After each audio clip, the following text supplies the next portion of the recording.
Walters shows every NFL game every week. They preset all indoor TVs and seat on a first-come, first-served basis, with over 30 TVs inside and outside. We're driven by the search for better. But when it comes to hiring, the best way to search for a candidate isn't to search at all. Don't search, match with Indeed. Indeed is your matching and hiring platform with over 350 million global monthly visitors, according to Indeed data, and a matching engine that helps you find quality candidates fast.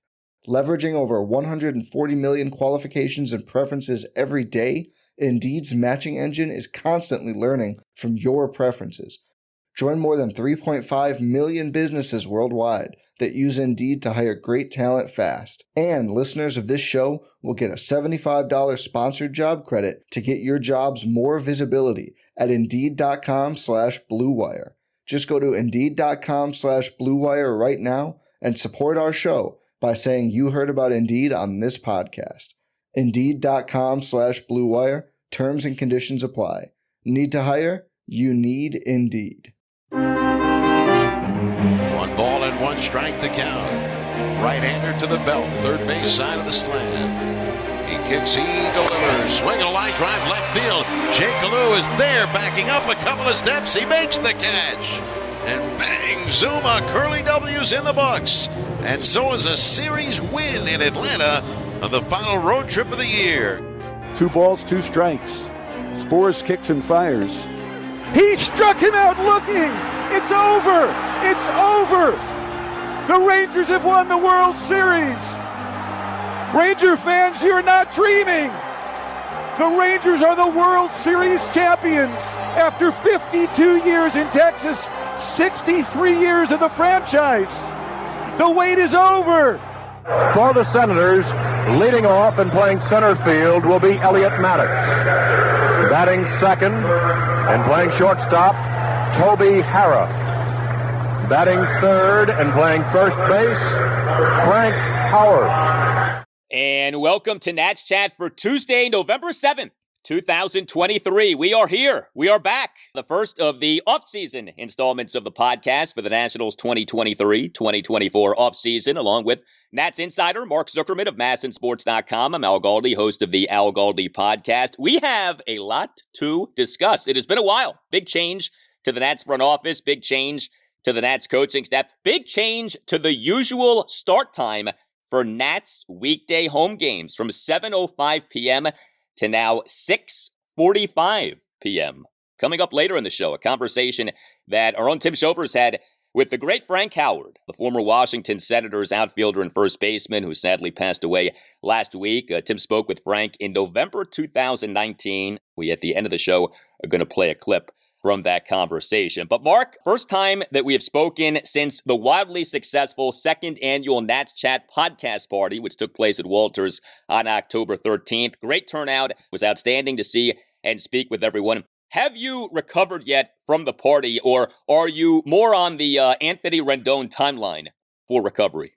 Yeah, I'm on the Rendon timeline. I think it's still day to day, but not entirely sure that could stretch to week because that took a lot out of me. I don't know about you. That took a lot out of me. And once again, as we saw last year, the best sign of how successful it was is that it was like 90 minutes in before the two of us even spoke to each other. And that wasn't by design. It's not because we dislike each other. We actually do like each other. But we were so consumed, and in a good way, with talking to our listeners who showed up there in droves that we finally got to the point that I said, hang on, I haven't even said hello to Al yet, who was on the other side of the room. So that, to me, is the ultimate sign of how successful this party was. There was tension between us that night because your Pittsburgh Penguins smashed my Washington Capitals in their regular season home opener 4-0. And then a few weeks later, my Maryland Terrapins got worked by your Northwestern Wildcats. So it has not been a good last few weeks for my teams when it comes to them facing your teams. But the less said about all of that, the better. So, yeah, man, a lot of ground to cover, a lot to get into here. Good to be with you. Good to be back with everybody else here. I guess, we have this news that came out on Monday morning, and it may sound kind of silly, but this is the kind of thing that impacts a lot of people. The Nationals on Monday morning announcing a new usual start time for weekday home games at Nationals Park for this coming season, 6:45 p.m. as opposed to 7:05 p.m., which of course had been the usual start time for weekday home games at Nationals Park for years. To this, I say bravo. I think this is smart. I think this is going to be good for not everyone, but I think for a good number of people. Look, there is no such thing as like a perfect start time that generates universal approval. But where do you think this came from in terms of why the Nats are doing this?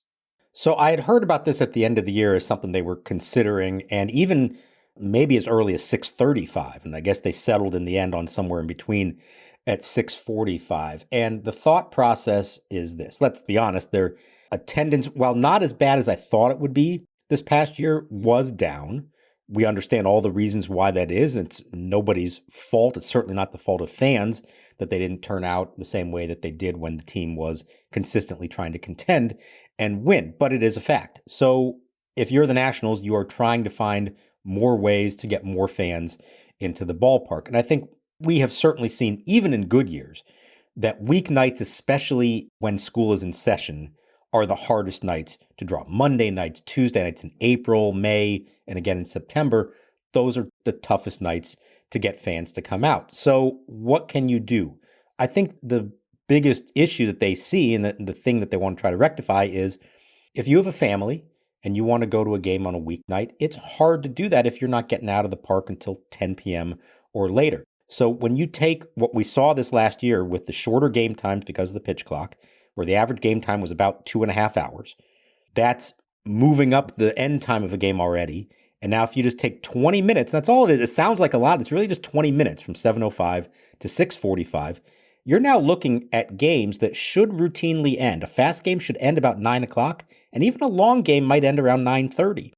And if that in turn convinces more families to come out to weeknight games, or even adults who have jobs and have to be up in the morning, I think they look at that as a worthwhile endeavor. Now, there are downsides to it. I've already heard it from some fans, people who do work later, people who fight traffic to get into the city, and it's hard enough to get there for a 7:05 start. It's going to be a lot harder at 6:45.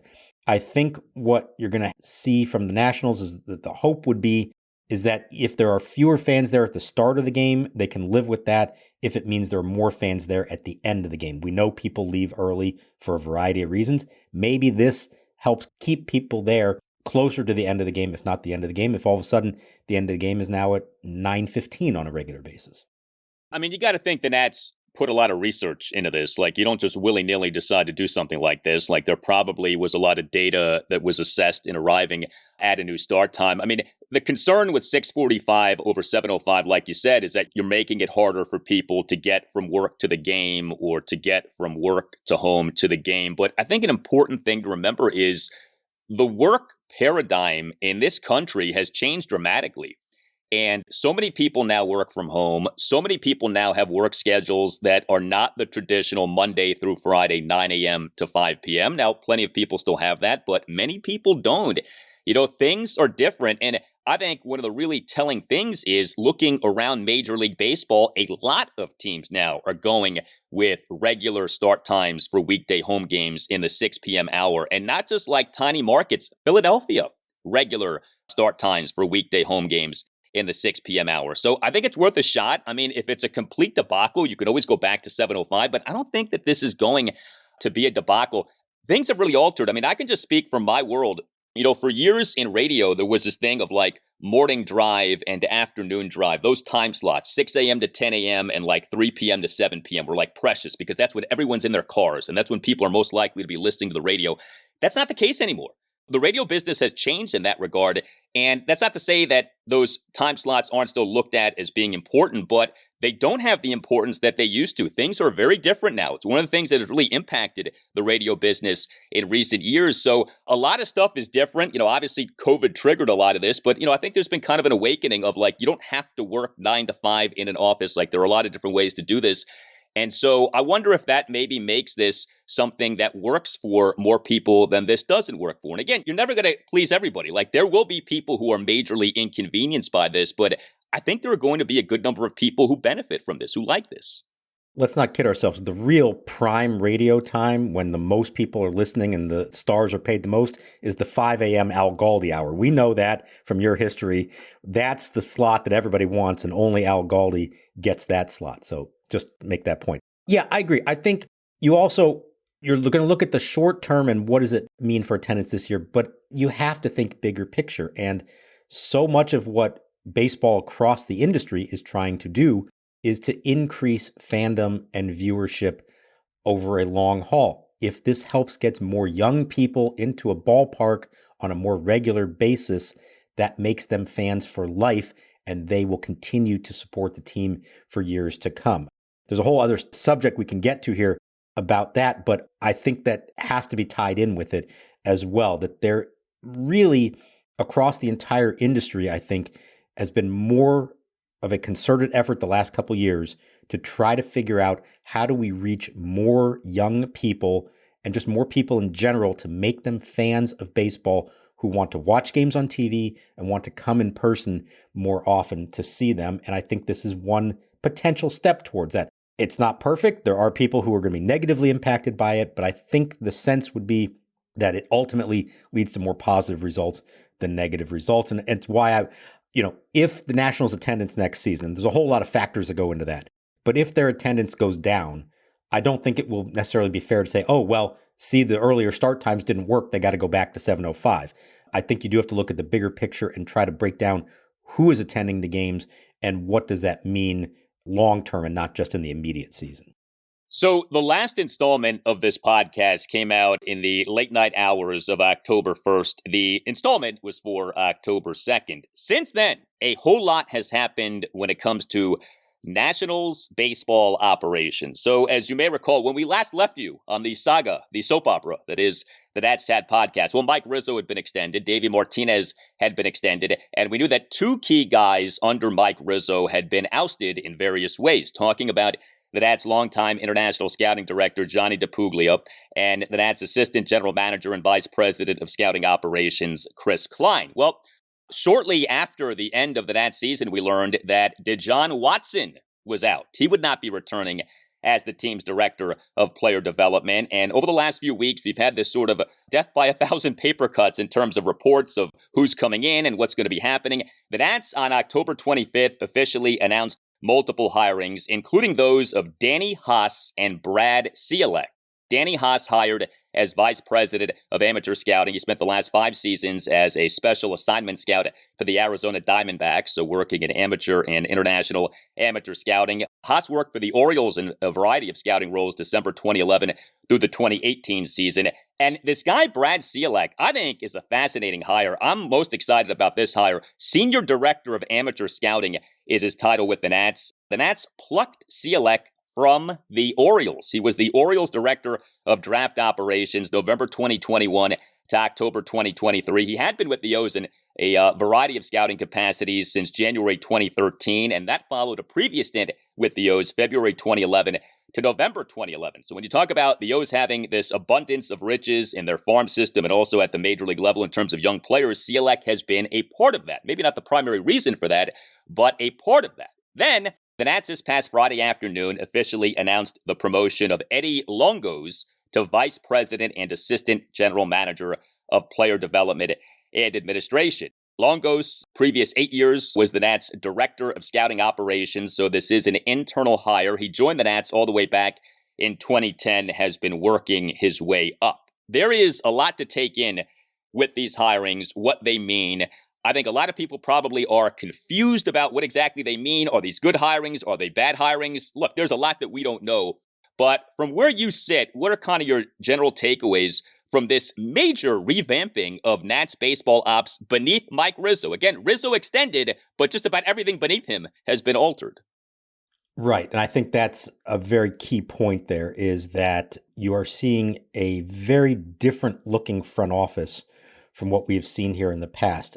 There are a bunch of, and we didn't even name them all, a bunch of longtime baseball people, scouts, special assistants, farm directors, people who have worked closely with Mike Rizzo for a long time in some cases, or have worked in baseball for a long time, who are no longer with them. And the replacements there so far have been a couple of outside hires. You just mentioned the two on the scouting side that essentially replace Chris Klein, who is staying in the organization but in a different role.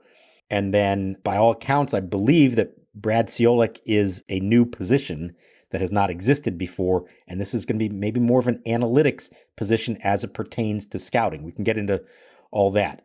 So that's significant. But so far, at least, everything else that we are aware of has been hiring from within, promoting from within to fill different positions. So such as Eddie Longos has been with them for a long time, now taking Dijon Watson's position in charge of the minor league. He's essentially their farm director now. And even on the international side, with Johnny DePuglia gone, Fausto Severino, who was his number 2 guy for a long time, is taking over. So in some ways, I think it's interesting to note that the scouting side, the amateur scouting side, they've gone outside, and it seems like a pretty big departure from what they have done in the past. Whereas international scouting and player development, so the minor leagues, they are sticking with people who have already been there and putting them into new roles. And in the case of Eddie Longos, who I've known and has done a great job and really worked his way up the ladder in his time with the organization, this is a whole new department for him. He has been on the scouting side, not necessarily as a guy they send out to go look at this high schooler in Arkansas and scout him, but as somebody who has organized a lot of the scouting operation. He's now in charge of the minor league system in a very important, significant role. This is a totally different area than his background is in.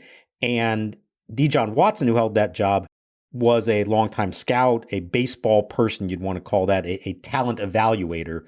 And now you have somebody who doesn't fit that same description overseeing the department. I'm not saying at all that's a bad thing, and this could lead to a very different approach to it. But I do think it's notable how, for the most part, they've been moving pieces around within the organization and putting people into different roles. And above all else, we still have to see what else happens until we can make this definitive declaration. But it feels to me like so far, there have been a number of veteran, longtime baseball people who I would imagine made a little more money than the average person who works in baseball out, and people replacing them from within who are getting promotions and are younger and probably do not cost as much. And in some cases, when it comes to all the special assistants and other people on that side of the equation, may not be replaced at all. So I do think there is something of a financial component to this. We hinted at this at the end of the season with some of the moves that were starting to be made. It feels like Mike Rizzo was told, you're staying, but we need you to trim some fat, cut down on some costs, and revamp a lot of how your front office operates. Yeah, so I think there's a lot here that is, if not concerning, then at the very least worth questioning. You start with what you just said. If money is the primary motivator for who is being hired, that's a problem, because if you're trying to build a great front office, a great baseball ops department, especially off all of the baseball ops struggles for this franchise in recent years in terms of drafting and player development, going on the cheap is not the way to go, not with the arms race of data and information that's going on in MLB right now. So that immediately comes to my mind. There also still is this thing, we talked about this late in the season, but boy, it is bizarre. You're revamping baseball ops in a pretty clear indictment of what your baseball ops have done, and yet you're keeping the man who has presided over your baseball ops for years. Like, that's strange. That's bizarre. That's almost never the way that this stuff goes. If you think that little of what the Nats baseball ops department has done over the last, 5-10 years, whatever it is, then why are you keeping the guy who has presided over those baseball ops for these last 5-10 years? Like, that to me is strange. And that's not to say that Mike Rizzo absolutely had to be fired. But again, if you're the learners and this is what you think, then why did you extend Mike Rizzo? Like, that to me is just so strange that that's the way that this ended up going. But there's another aspect of this too. We've heard about, the rebuild, right? The rebuild's going pretty well. We have this guy, we have that guy, we feel better about things. And yet you're revamping your drafting and scouting and player development department in the midst of the rebuild. That is so not the way you're supposed to do this, right? When you enter into a rebuild is when you revamp those things.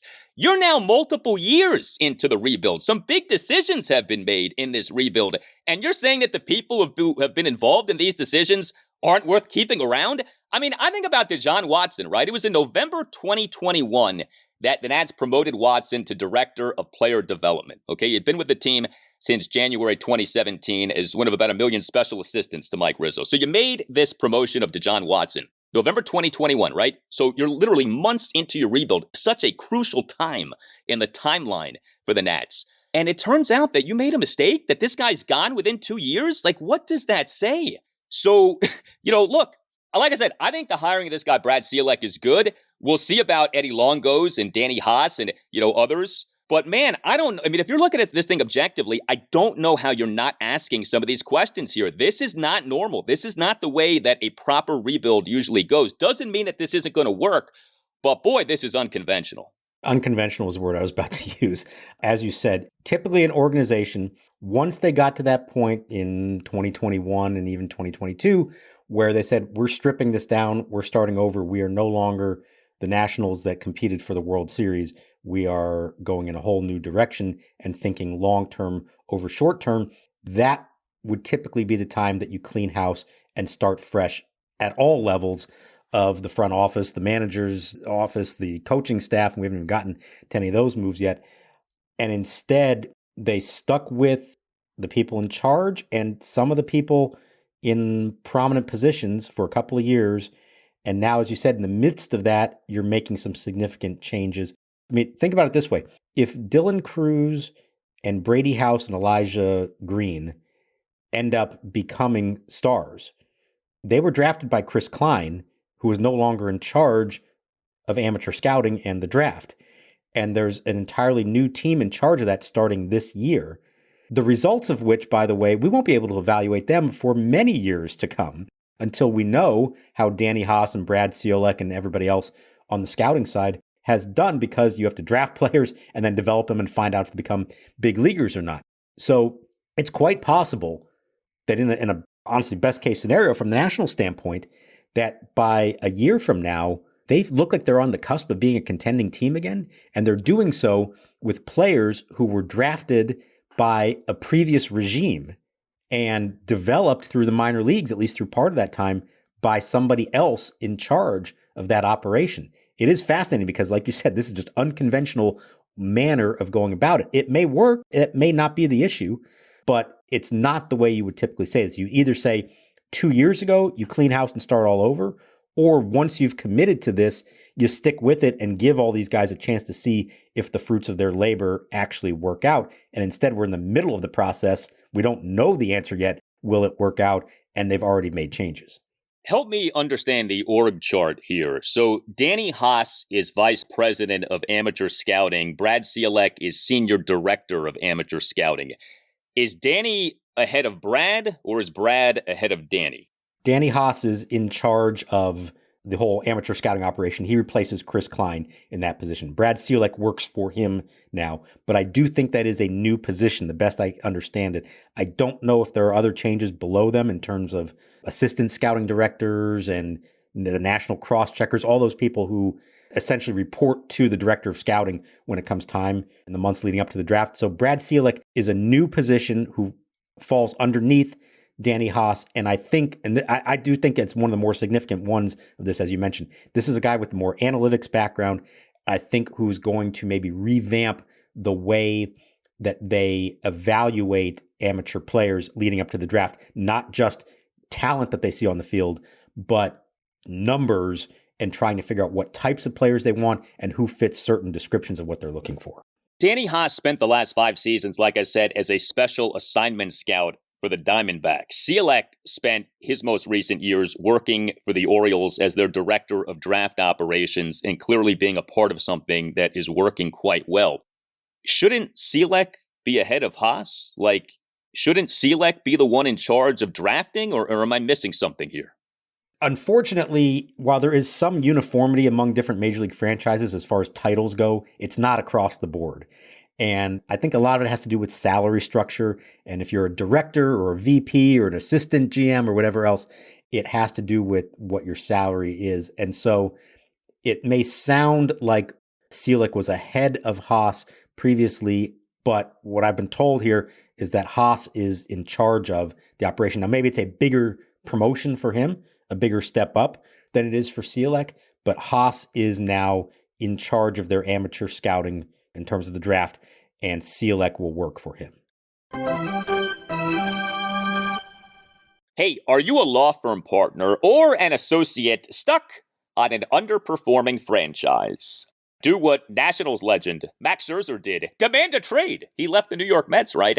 And ended up on a contender in the American League. There might be greener pastures and a lot more money at another law firm for you and your team at another law firm, not to mention better management and better services to offer your clients. The law firm lateral partner market is still red hot, and Nats Chat sponsor Mason Kalfas is the best legal recruiter in Washington, D.C., or anywhere. And Mason wants to help you find a new and better home.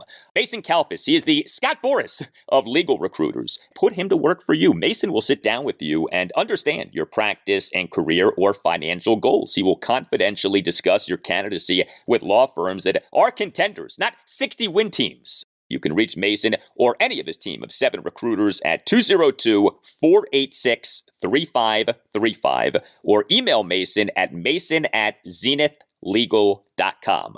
That's 202-486-3535 or via email at mason@zenithlegal.com. Go Nats! The Nats will be contenders very soon, and you can be a contender even sooner.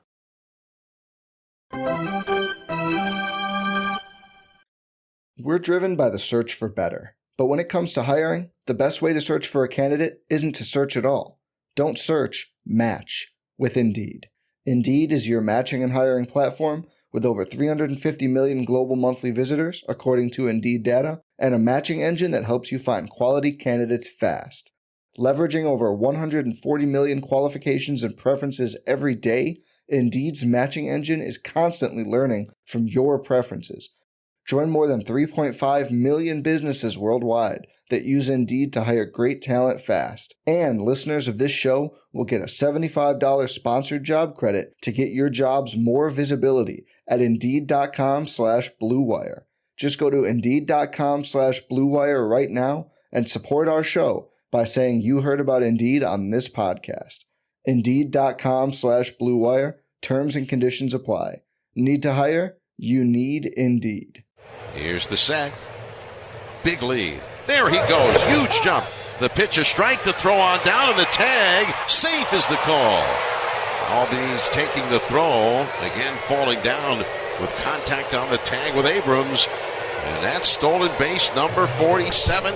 And he set a new single-season record for stolen bases for a National since they moved from Montreal to become the Nationals in 2005.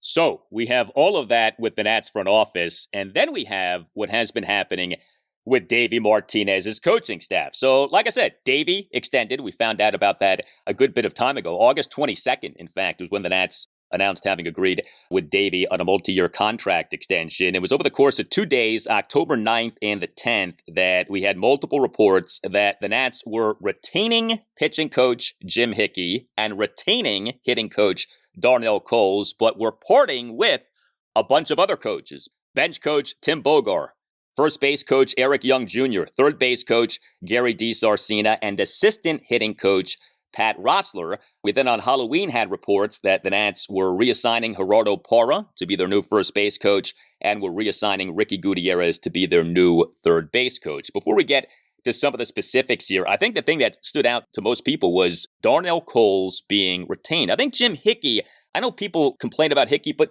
there is, I think, a pretty reasonable argument for retaining Hickey, given what we've seen from the likes of Josiah Gray and Jake Irvin and Mackenzie Gore. What do you think the organizational thinking is in keeping Darnell Coles? That one was more surprising to me. I thought that was 50-50, maybe even more than 50-50 that he could be let go, because we outlined at the end of the season, throughout the season, what their offensive deficiencies were. But I do think there was some feeling of some progress being made there, and that their biggest issue, they didn't hit for power. I think they're maybe saying that's more a product of who they have as opposed to who's teaching them or what kind of approach they're trying to take at the plate. I think we knew going into the year, even if Kevin Long is your hitting coach, this wasn't a team that was built to hit a lot of home runs. So you can launch angle all you want, but if you don't have the horses to do it, it's not going to happen. Now, Joey Meneses dropped a lot. That was probably the biggest disappointment in that regard in the power department. But you saw Lane Thomas do better from the power department. You saw C.J. Abrams hit for power. Keibert Ruiz hit for power. So I think the feeling there was that they cut down on their strikeouts a lot. They were a good contact team. There was some progress from guys near the end of the year that you could say, okay, this guy's gotten better as a hitter, and so we want to stick with that. Now, I think the fascinating thing is it means Darnell Coles is most likely going to be the major league hitting coach for some big-time prospects that are about to hit the scene here at some point in the next year. Dylan Cruz, James Wood, and others, showing a lot of belief in him. Now, he and Davey go way back. I don't know if all of these decisions were straight up Davey or if Mike Rizzo's involved or even ownership. Mike Rizzo said at the end of the year that Davey is in charge of his coaching staff, but with input from the front office. So you know how that sometimes goes. So that was the one that most surprising to me. I felt like Hickey was most likely coming back. Whatever you might think about the state of the pitching staff, again, he doesn't have Max Scherzer, Steven Strasburg, and Patrick Corbin to work with. He has an entirely different group. And Josiah Gray's gotten better. Mackenzie Gore has shown promise. Jake Irvin showed real progress over the course of the year. Hunter Harvey, who I don't think gets mentioned enough as a success story for the organization. Even Kyle Finnegan could be, I think, put in that category. I think they do like some of the things that they've seen there. Now, the rest of the changes we'll get to here, I think there's some very fascinating things and some interesting messages being sent about the rest of the changes they've made. First base coach Eric Young Jr., we saw a lot of the base running boo-boos from the Nats this past season. Gerardo Parra taking over as the new first base coach. That certainly is interesting. He had been a special assistant for the Nats. Of course, wasn't a player that long ago. He's set to be the Nats first base coach. And Ricky Gutierrez, who had the great title of Nats run prevention coordinator, had gotten a good bit of credit for the good defensive work of shortstop C.J. Abrams. He now becomes the third base coach. What did you think about the Nats going with those two guys? Two internal promotions here, but two, I think in some ways, out-of-the-box hires for these two spots. Yeah, so I think you'd look at the changes they made. So D. Sarcina at third base out, Eric Young Jr. at first base out, and Tim Bogar, the bench coach, out. That one surprised me because he's a very close confidant in Davey. He'd been here from the beginning with Davey and by all accounts, very well respected. I think there's a common thread with those three and the two people they've replaced them with, and that's defense. Bogar and D. Sarcina were, in theory, in charge of infield defense.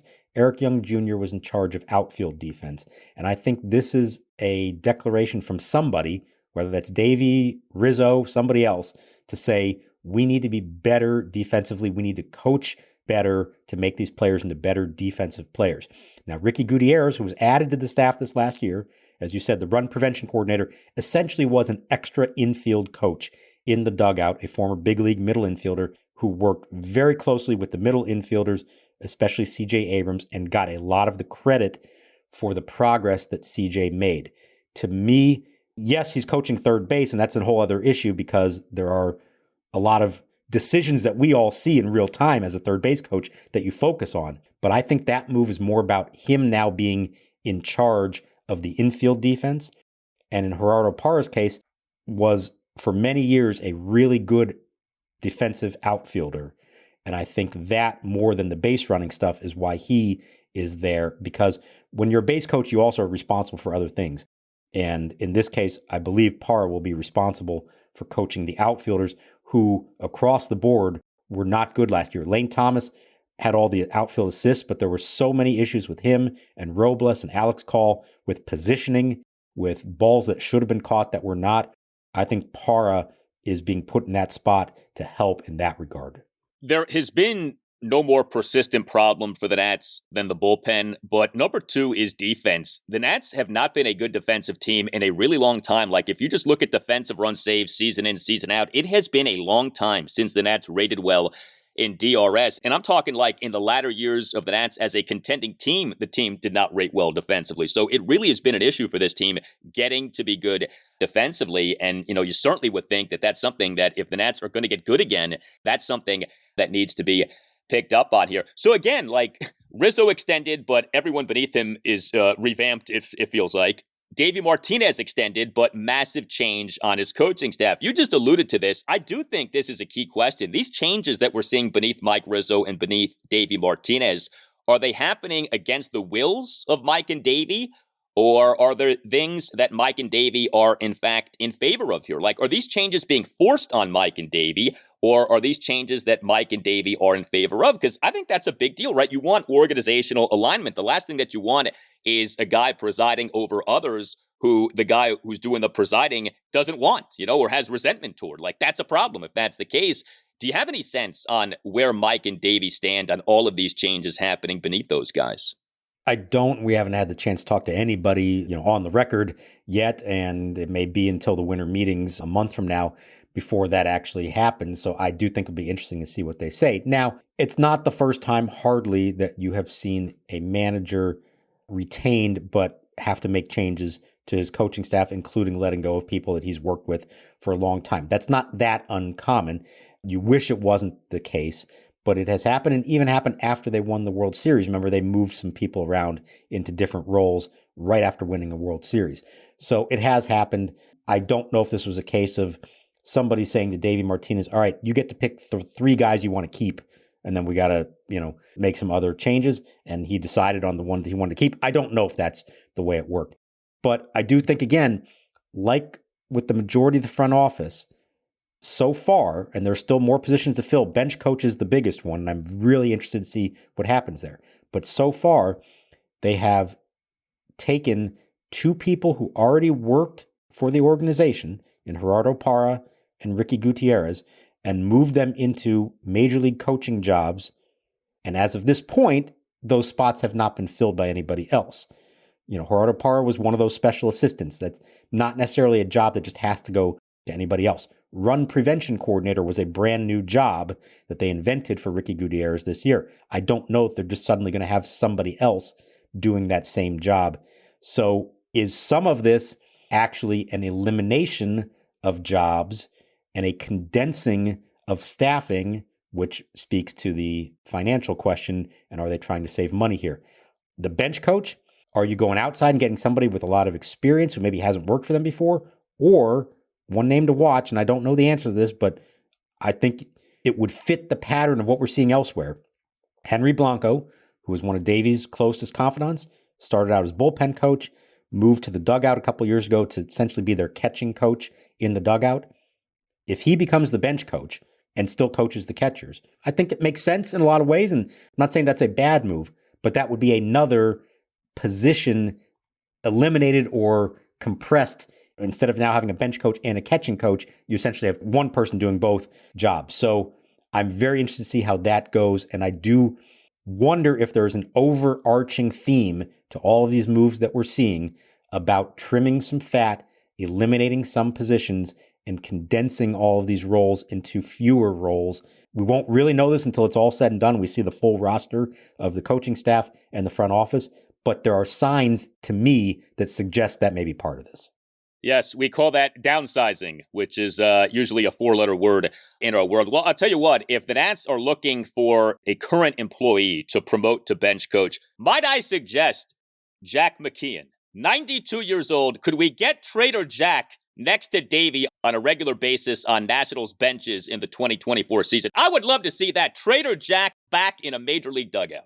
You may have missed the news. He has officially retired at long last. Oh, that's too bad. Maybe you can get him out of retirement, okay? I want Jack back out there. That would be great. Jack and several of those other long-time special assistants, they put out an announcement a week or two ago congratulating them all on their careers. So yet again, positions, we haven't discussed those, but those are positions that would seemingly be no longer part of the organization from some guys who worked for a very long time in baseball. Well, all the best to Trader Jack. Here's all you need to know about Trader Jack McKeon. He was the GM for the 1984 National League champion San Diego Padres. This guy was a GM in 84. It's 2023, and he was still employed by a major league team.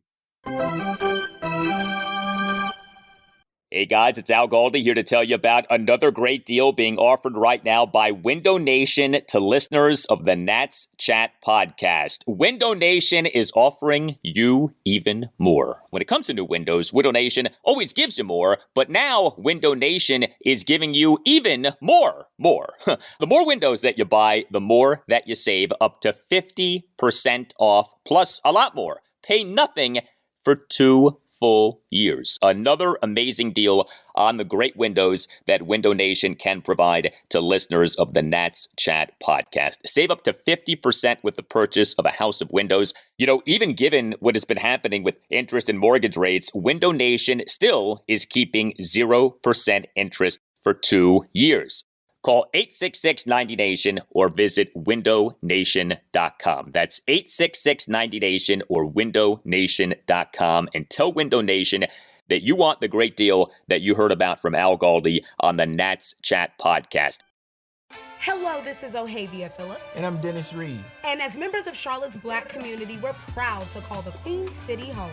And with Charlotte Love Notes, we're sharing our love story and spotlighting the Black-owned businesses that make this city so special. That's right, the restaurants, shops, and more that we love and express the craft and culture of Charlotte's Black community. So head to charlottesgotalot.com to see our love notes and plan your trip. And show your love to the community that inspires us.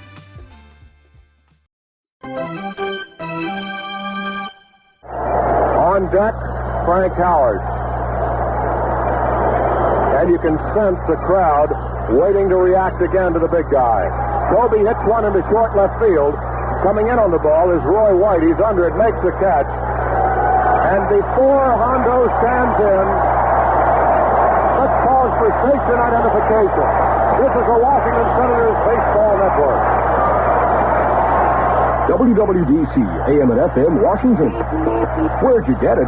At Jack Amatucci Chevy City, where the action is on everything from Vegas to Vets. Jack Amatucci Chevrolet, there is no road in Georgia Avenue in Wheaton.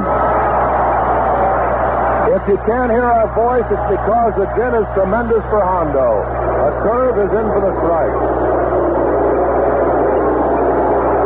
Hondo crashed his 26th home run off the left field wall. His last time up, grounds one foul on the first base side. Stephen Strasburg is on the Nats 40-man roster. This has become quite the dance. What's going to happen here with Strasburg? Look, we all know the deal he's done as a player. It's sad, but, it is the reality. But until the contract gets figured out, this guy is a part of the Nationals organization in terms of being considered a player. And for now, anyway, he's occupying a spot on the Nats 40-man roster. What do you think is a realistic timeline by which we get the true resolution on this? I mean, this isn't good for anybody. This needs to come to an amicable ending. But boy, is this taking a long time. Yeah. So, let's go back to August when he conceded that his career was over and plans were underway for a retirement announcement. And then all of a sudden it fell apart and wasn't happening anymore. And then we had that bizarre press release and statement from Mark Lerner in which he suggested that we look forward to seeing him at spring training. And we said at the time, there's no chance that Stephen Strasburg is going to spring training to attempt to continue to pitch. And I still believe that to be the case. But until there is resolution to this, they are required to keep him on the 40-man roster. So 5 days after the World Series ends, there is no more IL after that point. Anybody who was on the 60-day IL must now be protected on the 40-man roster. And the Nationals were at 41 going into this with 5 players on the IL, and Strasburg was one of them. And so now he comes off. Now, that doesn't mean he's healthy. Just because you're off the IL does not mean you're healthy. There just is no IL in the offseason. How does this play out? I don't think anybody really knows anymore. It's kind of this standoff situation until somebody gives in some way to whatever it is that they are seeking. All I know is the longer this goes on, the bigger a problem it becomes because those 40-man roster spots are precious in the offseason. Coming up here in the next few weeks, they have to start protecting players from the Rule 5 draft. Minor leaguers who could be exposed to that, they need to add. So that's spots that are going to have to be cleared for that. Eventually, you are going to want to sign some free agents or make some trades. And those are players who will take up spots on the 40-man roster. Now, they have a handful of guys right now who you wouldn't figure are part of the long-term plan that they could cut ties with if they need to. So there is some ability to do that. But there's going to come a point somewhere along the way when they may want to add somebody, a free agent, and the only player left that makes any sense to drop from the 40-man roster is Stephen Strasburg, and they can't do that until they have an agreement between them. that's when it's going to become a real problem. I don't know when that day is going to be. I sure hope it doesn't make it all the way to February and this is still happening. But for now, I don't get a sense that they're any closer to a resolution on that front. I don't know how you say that Strasburg's camp doesn't have the leverage here, right? I mean, the money is guaranteed. So, as much as the learners love to pay what they can pay today, tomorrow, and as much as the learners, I'm sure, don't like paying all of this money to someone who has given them next to nothing since signing this extension. Okay, we're not talking about what he did prior to being re-signed. I don't know what recourse you truly have if you're the learners. You don't have insurance on the contract. It's a mega money contract. The situation is what it is, as the saying goes. I feel like ultimately the learners are going to probably have to bite the bullet if Strasburg and his camp aren't going to take, some sort of settlement of, 80 cents, 70 cents on the dollar, something like that. So I think you're mostly right for that. There is one scenario, and I don't really know exactly how this works because I don't know this is a situation that has ever truly come up, but it is this. If he remains on the 40-man roster all the way through the offseason and even into spring training, I do believe that you have to, as a player, show that you are attempting to continue your rehab and attempting to return to play. You can't stash somebody on the IL for 3 years and have him sit at home. There may be some kind of point that the Nationals could make that say, if you're not actively trying to return to the field and to play again while you are on the 40-man roster and on the IL, then you are in breach of contract, and now we could recoup some of the money or all of the money, whatever it might be. That might be the one point of leverage that the team has in this case. Like I said, I don't know exactly how this works. It's not a situation that comes up hardly ever, if ever, but I think that might be the one thing, and that's why that line from Mark Lerner back in August or September when the whole thing fell apart stuck with me when he said, until then, we look forward to seeing him at spring training.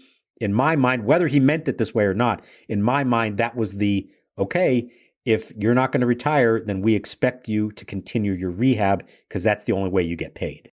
That was the George Costanza line, let's get nuts. You want to get nuts? Let's get nuts. Like, that's what I thought of when Mark Lerner put that line out there. Well, nobody wanted to see the Strasburg situation get ugly. It's too late for that. We've gotten to that point here where we have to talk about this situation in the way that we just talked about it, and it's unfortunate, but I don't know that it's stunning given the amount of money involved. So Stephen Strasburg, of course, 2019 World Series MVP. We will never forget.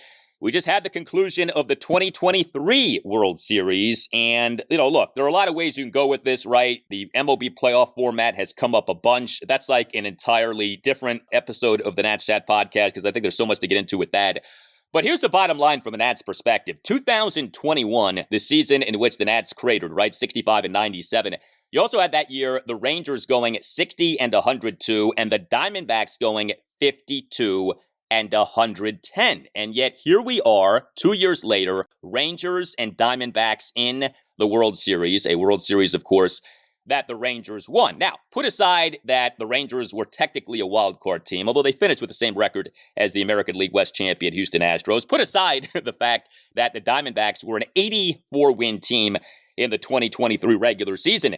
The Rangers won the American League pennant. The Diamondbacks won the National League pennant. I think if you're a Nats fan and you look at this, regardless of how you feel about the playoff format, this is nothing but supremely encouraging if you're a Nats fan. The case for years, especially in the NHL, has been you don't have to be great to do great because the postseason is so unpredictable and the regular season in the NHL certainly doesn't mean nearly as much as, hockey wishes that it did. It just doesn't.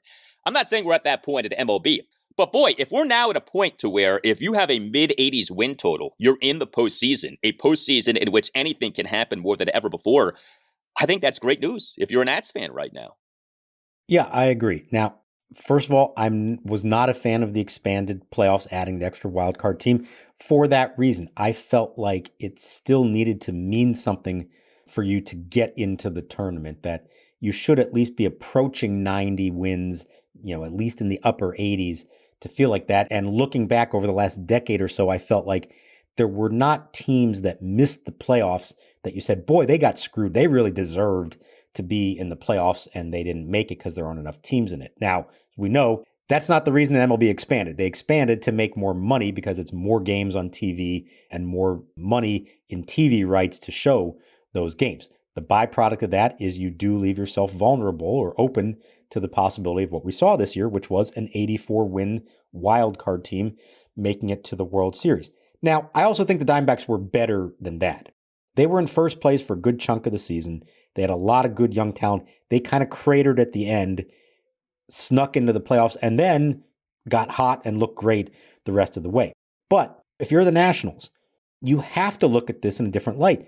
A couple of years ago, you would not say that coming off a 71-91 season, as the Nationals just did, that you should be even thinking at all about contending for a playoff berth the following year. I do think that changes now, the way this goes. 84 wins may not get in next year. Maybe it goes up to 88 if the league is different and the talent dispersal is a little different. But I think what we're seeing here is if you are in the range of 500 come July, you're in it. And you probably should approach the trade deadline as a buyer and not a seller. And I think it's entirely reasonable for the Nationals to be in that position next year. Doesn't mean it will happen. Doesn't mean if they don't get there that it's a bad year. We've discussed how the wins and losses still don't necessarily show exactly how far they have come or not come. But I think it has to be on their radar. And not saying that means they need to go out this winter and try to add pieces to become an 85-win team that can make the playoffs and go to the World Series next year. You should not deviate from what your plan is. But I think you have to acknowledge that if all the pieces fall into place, you could find yourself in a position next July that you are in the race, and you need to be prepared for that possibility, because the last thing anyone around here wants to see is for a Nationals team that's, say, 3 games out of the wild card on July 31st to say, no, we're actually going to sell our one-year rental pieces. We're not going to go all in. We're not going to try to make it. The format, the way it's designed now, I think if they find themselves in that spot, they probably need to make some attempt to actually get into October. Yeah, and that was one of the selling points for the expanded postseason. Hey, more teams will be in contention, more fan bases will be engaged, and when you're trying to sell this thing to the MLBPA, you say, hey, fewer teams will be tanking because you don't have to have a win total in the 90s to end up realistically being a World Series contender. It is amazing how many 100-win teams these last 2 years haven't even made it to the League Championship Series level of the postseason. Now, there's part of me that says, let's give this thing more of a sample size than 2 years. But man, the early results really do scream. You win 100 games in the regular season, that really doesn't mean much. And that is a sobering reality if you are an MLB fan. Well, when it comes to baseball in Washington, D.C., we have such a unique history. When you think about the 2 incarnations of the Senators, we also, of course, have the Nationals. We, of course, had the Homestead Grays. There's so much to think about. There's so much history to baseball in Washington, D.C. If I asked you, well, who is the greatest pitcher in Washington baseball history? The answer has to be Walter Johnson. I don't know how you say anyone else. I mean, Max Scherzer was awesome here, but I don't think you're putting Max on the level of Walter Johnson, who just might be the best pitcher in baseball history, period. But if I ask you who is the best hitter in the history of Washington baseball, I think that that's a more debatable topic, and a leading contender for that honor would be the great Frank Howard, the former Washington Senators outfielder and first baseman. We found out now a few Mondays ago, October 30th, that he had passed. Frank Howard was 87. He had the nickname of Hondo. He played for the Senators 1965 through 1971. They, of course, became the Texas Rangers in 1972. Frank Howard, over his time as a Senators player, 4 consecutive regular seasons, each with at least 36 home runs, 1967 through 1970. Now, on the surface, that may sound good, but geez, is that really worthy of being called the best hitter in Washington baseball history? Well, remember the era that we're talking about, right? Late 60s, early 70s, a time of the pitcher. 1968, the year of the pitcher. If you go sabermetrics, Frank Howard, 1968 through 1970, had an OPS plus of at least 170 for each regular season. OPS plus, OPS that's adjusted for a player's league and home ballpark, 100 is average. The beauty of it is that it normalizes everything regardless of the era in which you're in. So you can compare someone from 1968 to, say, a steroid year like 1999 or 2000. 100 is average, above 100 is good. 120, 130 is really good. 150 is like MVP good. 170 is sensational. Frank Howard, in each of 3 consecutive regular seasons, had an OPS plus of 170, 68 through 70. What a career this guy ended up having. You know, to me, Mark, there was something very appropriate about the announcement of Frank Howard's death happening on October 30th, 2023, 4 years to the day of the Nats winning the 2019 World Series. Regardless of where you put Frank Howard in Washington baseball history, he certainly is a really key figure. He, in a lot of ways, was like this mythical figure because he was so big, but everyone who came across him says such good things about him as a person, a tremendous career, a tremendous life, and it was sad to hear about his passing. There's a reason there's a statue of him in center field as soon as the ballpark opened. That's what he meant to this organization. And a lot of different thoughts that I want to share here, but the thing that stuck out to me as I was writing his obituary, and I think I knew this, but until you really put it all together, you don't quite grasp the significance of this. The guy spent more than 4 decades in Major League Baseball as a player and coach. He had a very long coaching and even managerial career for a couple of years. And in that time worked for a dozen different organizations or played for all those. And he spent 7 years in Washington, D.C. And yet there is nobody, including Frank himself, who wouldn't have said which franchise do you associate him with. It was Washington. And so even though it was a small fraction of his whole baseball life, the Senators and DC in general is what embraced him, and he embraced us. And that's why all those years later, he would come to RFK Stadium and to Nationals Park and feel like he was a part of the Nationals organization. There's a reason the Nationals made the announcement of his passing, not the Texas Rangers, who technically is the franchise that he most played for. He was there on opening night at RFK in 2005, and in what I still believe is maybe on the short list of greatest moments in Nationals history because it connected generations. When the 2005 starting lineup took the field, they were greeted at their positions by every member of the last Senators team from 1971 who handed over their gloves to them in this ceremonial handing down from one generation of Washington baseball to the next. And there was Frank Howard at 6'7" in left field handing Brad Wilkerson his glove. And Wilkerson at that time was probably the best known and best player on the initial Nationals team. And I've heard from so many people who were there that night, people who grew up idolizing Frank Howard and waited 33 years for baseball to return, now getting to experience that moment with their children. And so there was a passing down from generations going on in the stands, just like there was on the field that night. He was a mythical figure, I think, for so many people of a certain age in this area. The numbers, as you said, were fantastic at a time when nobody was doing that. To hit 40 home runs the way that he did, and drew a lot of walks too. He was a little ahead of his time in that regard. He struck out a ton, kind of like the Adam Dunn maybe, or Kyle Schwarber of his time. But I think in the late 60s, early 70s, he was a fearsome hitter who was well respected throughout the game. And I experienced it a handful of times that I met him over the years when he came to the ballpark, a truly gentle giant who did not convey at all that he was this hulking 6'7" behemoth. Talked to so many fans who had the same interactions anytime they would see him. Didn't just sign his autograph, but wanted to get into a conversation with them and make them feel like they were important to him. And it's why, despite it just being a short portion of his life that he spent playing in Washington, D.C., I think he's right up there with any Washington baseball icon and really any Washington sports icon because of what he meant to so many people around here. You tell us what you think. Hit us up on X at Nats_chat. You can email the show to natschatpodcast@gmail.com. We certainly welcome your memories of Frank Howard, your thoughts on Frank Howard. Is he, in fact, the best hitter in the history of Washington, D.C. baseball? We invite you to check out our website as well, natschatpodcast.com, at which you can buy a Nats Chat Podcast t-shirt. We'll be with you throughout the Nats offseason as developments warrant. But, every few weeks, so we'll be hitting you with a new installment of the podcast. We, of course, have the winter meetings coming up in a few weeks. And who knows what else might happen? Who knows what other hirings and firings might be taking place with the Nationals organization? So for Mark Zuckerman, I'm Al Galdi. Frank Howard was a product of Ohio State. Tim Shovers is a massive Wisconsin fan, but Tim and Frank put aside their Big Ten loyalties to have this conversation in November 2019. You're going to hear Frank Howard talking to Tim about Frank being recognized on the field before Game 4 of the 2019 World Series in Washington, D.C. We thank you for listening. Enjoy this clip of Frank, and rest in peace to the great Frank Howard. Frank Oliver Hondo Howard is one of the greatest players in Washington professional baseball history.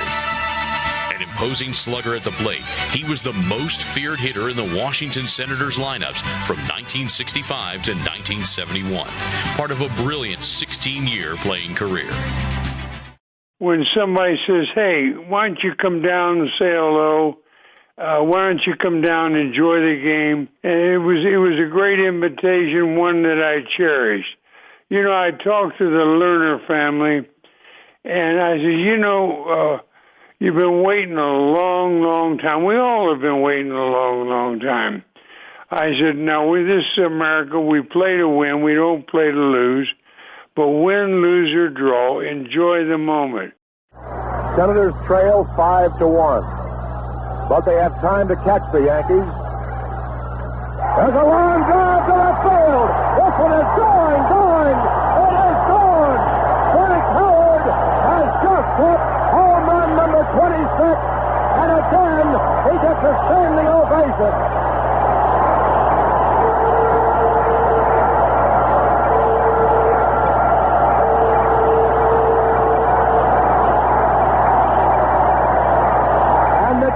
For Hondo, who waved his batting helmet to the fans. The big game is here. The stakes are higher than ever, and there's no better way to turn that big game energy into 100 times your money than Prize Picks. Here's how it works. Just select 2 or more players, pick more or less on their stat projections, and place your entry. It's that easy. You can turn $10 into $1,000 with just a few taps. Easy gameplay, quick withdrawals, and an enormous selection of players and stat options are what makes Prize Picks the #1 daily fantasy sports app. Get in the lab and cook up your winning entry. Prize Picks even offers injury insurance so that your entries stay live, even if one of your players leaves mid-game. Join the Prize Picks community of more than 7 million football fans who have already signed up. Right now, Prize Picks is matching your first deposit up to $100 when you download the Prize Picks app and use code GET100. That's code GET100 on Prize Picks for a first deposit match of up to $100. Prize Picks. Pick more, pick less. It's that easy.